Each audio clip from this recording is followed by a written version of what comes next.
brought to you by Nova शुद्ध घी।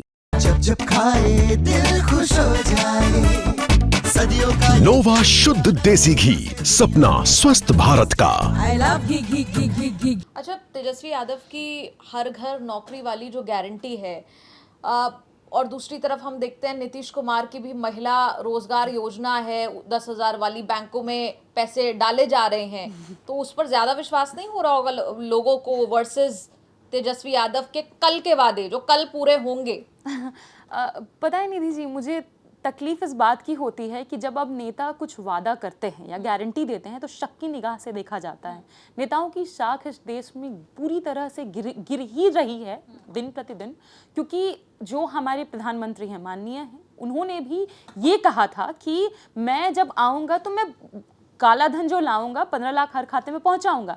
जब वो नहीं पहुंचा, जब उन्होंने कहा कि हम 2 करोड़ रोजगार देंगे हर साल, वो नहीं पहुंचा, उल्टे आप बिहार आके बोलते हैं रील बनाओ, ये रोजगार है, पकौड़ा तो रोजगार है, तो नेताओं की शाख गिरती है। लेकिन अगर मैं तेजस्वी जी की बात करूं, क्या ये पहली बार है कि जो हमने वादा किया है वो ऐसे ही वादा नहीं किया है। आपको 2005 अगर मैं याद दिलाऊं रघुवंश बाबू की, उस समय भी जब हमने नरेगा लाया, नरेगा में पहले हमने एक्ट बनाया, कानून बनाया, कानून के तहत इसको इंप्लीमेंट किया गया कि 100 दिन का रोजगार तो आपको ग्रामीणों को देना ही पड़ेगा। और फिर उसी तर्ज पर इस बार हमने क्या कहा कि सरकार आते ही 20 दिनों के अंदर हम कानून बनाएंगे। और जब आप कोई कानून बनाते हैं तो कानून से आप भी तो बाध्य होते हैं। अगर आप वो चीज़ नहीं करेंगे तो फिर कानून का जो शिकंजा है आपके ऊपर भी आएगा। तो हमने ये कहा है पहले हम कानून बनाएंगे, फिर हम 20 महीने में रोजगार देंगे, नौकरी देंगे। हमने नौकरी की बात की है क्योंकि हमको लगता है ये पॉसिबल है।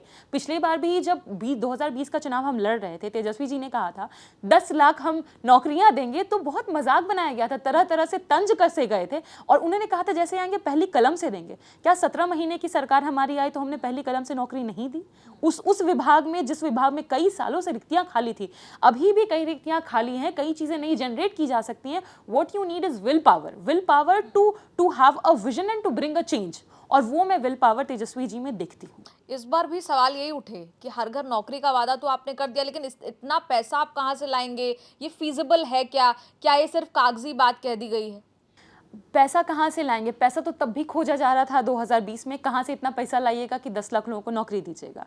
फिर इस बार वही सवाल उठा, we have a road map.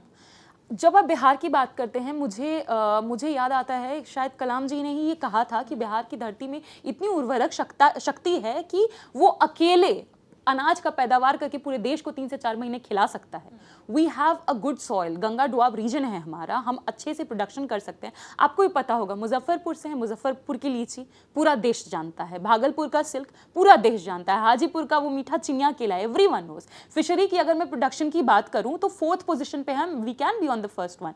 हम सारा एग्रो बेस्ड इंडस्ट्री सेटअप कर सकते हैं। मक्का है हमारे पास, मखाना है हमारे पास, द सेम मखाना जिसको हम लोग फॉक्सनट भी कहते हैं। अमेरिका में उसने हाल ही में पॉपकॉर्न्स को रिप्लेस करके मखाने पर लोग आए हैं। Can we not do that? We can. अगर हम ये सारे एग्रो बेस्ड इंडस्ट्री सेटअप करें, फिशरी इंडस्ट्री, डेयरी इंडस्ट्री, हम बड़े बड़े सेक्टर्स इनको खोलें और जो सरकार के अंदर काम करें, तो क्या नौकरियां नहीं जनरेट की जा सकती हैं? मुझे इसीलिए लगता है कि अगर आपकी इच्छा शक्ति होगी तो आप ये नहीं कहेंगे कि नहीं तो हो ही नहीं सकता, उल्टे आप कहेंगे क्या नहीं हो सकता। बिल्कुल हो सकता है अगर आपकी इच्छा शक्ति है।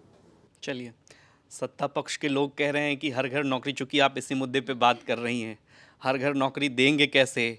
जो आपके पक्ष में तर्क दिए जा रहे हैं, आपकी पार्टी के प्रवक्ता या आपकी पार्टी के एलाइज पार्टनर जो भी हैं, उनके प्रवक्ता ये कह रहे हैं, यही सवाल शिद्दत से 2014 से अब तक पूछ लिए होते कि 2014 से लेके अब तक 2 करोड़ नौकरी पर क्या सरकार ने किया तो देश का कल्याण हो गया होता। जो सवाल, अब मुख्य सवाल ये है कि हर घर नौकरी देने का वादा, मैं कई यहाँ पे वरिष्ठ पत्रकार आए, राजनीतिक विश्लेषक आए, नौकरी चूँकि इमोशन से जुड़ा हुआ सब्जेक्ट है बिहार में, बिहार के बाहर भी कहीं भी चूँकि पलायन हम लोग सबसे ज़्यादा करते हैं, तो आप जो ये नौकरी का वादा कर रहे हैं लोगों के साथ, ये अगर 5 साल आपकी सरकार आती है तो ऐसा तो नहीं होगा कि उनके इमोशन के साथ कोई छलावा हो जाएगा? ये लोग पूछ रहे हैं, आपके पोस्ट पर भी कमेंट कर रहे हैं, सोशल मीडिया पर भी लिख रहे हैं, क्या जवाब देंगे उनको? मैंने तो इसीलिए रघुवंश बाबू का जिक्र किया ना कि हम कानून ला करके ही कोई वादा करते हैं। हमने कहा कि सबसे पहले हम एक्ट बनाएंगे, जैसे नरेगा का एक्ट बना और उसके बाद ही मनरेगा वो हुआ, और फिर आप देख सकते हैं कि 100 दिन का लोगों को रोजगार मिला हर घर। मतलब जितने भी गरीब वंचित तबके हैं जिनको मिलना चाहिए था। अब उसी तरीके से पर आप आज मनरेगा की जो स्थिति है वो तो हम देख ही पा रहे हैं। लेकिन अगर मैं फिर बात करूं, तेजस्वी जी ने कहा हम कानून लाएंगे, कानून से हर व्यक्ति बाध्य होता है, उसको वो ब्रेक नहीं कर सकता है। When anything is converted into law, हम लॉ पास करते हैं, नहीं उसको चीज़ को खत्म कर सकते। अगर आपने मैनिफेस्टो देखा होगा, मैनिफेस्टो में हमने ये कहा कि हर पंचायत 300 रोजगार के अवसर हम क्रिएट करेंगे एमएसएमईज के थ्रू।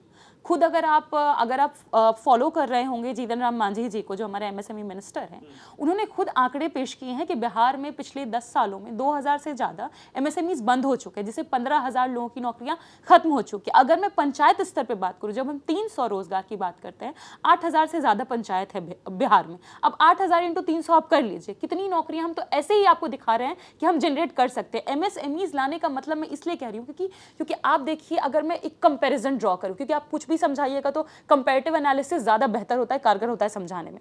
अगर मैं एमएसएमई की बात करूँ बिहार में, अगर मैं मीडियम एंटरप्राइजेस की बात करूँ तो लगभग 570 है बिहार में। वही comparatively Gujarat has more than 4,000। अगर आप स्मॉल की भी बात करिएगा तो बिहार के पास मुश्किल से मुश्किल 4,000 5,000 है, वहीं 11,000 12,000 के करीब पहुंच जाता है गुजरात में। Why am I comparing this? Reason ये है कि अगर आप प्रोडक्शन में और एक्सपोर्ट की बात करेंगे, गुजरात एकमात्र ऐसा राज्य है जो एक्सपोर्ट्स में, चाहे वो हैंडीक्राफ्ट्स के आइटम्स हो, फूड हो, इन सब एक्सपोर्ट्स में 48% कंट्रीब्यूशन गुजरात का है। क्या वो बिहार में नहीं हो सकता है? एक पीएम मित्र पार्क अगर जाता है गुजरात में, 30,000 से 40,000 नौकरियां वहां जाती हैं।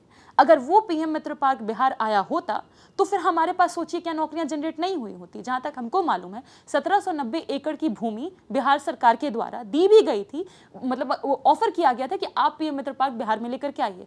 But now you have ministers like Giriraj ji, जिनसे आप सवाल पूछते हैं कि सर बिहार में पीएम मित्र पार्क क्यों नहीं आता है, वो सीधे कहते हैं ये निगेटिव सवाल पूछने का नय है। मतलब बिहार का सवाल अब भाजपाइयों के लिए निगेटिव सवाल है तो क्या कहा जाए।